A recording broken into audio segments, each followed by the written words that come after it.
मुंबईतल्या वरळीतल्या लक्ष्मीनारायण मंदिराला पालिकेनं नोटीस पाठवली आहे। लक्ष्मीनारायण मंदिर हे आमदार आदित्य ठाकरे यांच्या मतदारसंघात येत आहे। लक्ष्मीनारायण मंदिर 15 दिवसात रिकामं करण्याचे आदेश पालिकेनं दिले असून मंदिर स्थलांतरित न केल्यास पालिका बांधकाम पाडण्याची शक्यता आहे। तर लक्ष्मीनारायण मंदिर पाडण्यास स्थानिकांचा मात्र विरोध आहे।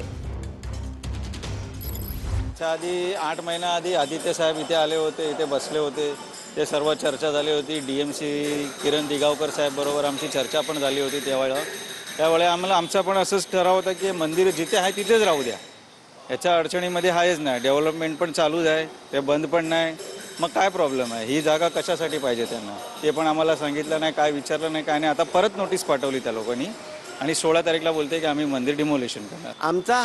आमच्या समाजाचा हा एक धर्माचा रिलिजियस हा टेम्पल आहे आणि त्याला हे आज कॉर्पोरेशन आणि रिडेव्हलपमेंट उद्ध्वस्त करायला चाललेले आहेत। आणि दुसरी गोष्ट साहेब, असं नाही आहे की आमच्याकडे पेपर्स नाही आहे, आमच्याकडे ओल्ड कस्टम हाऊसचं जे मुंबईचा जो सर्वे रिपोर्ट आहे त्या रिपोर्टमध्ये आमचं टेम्पलचा उल्लेख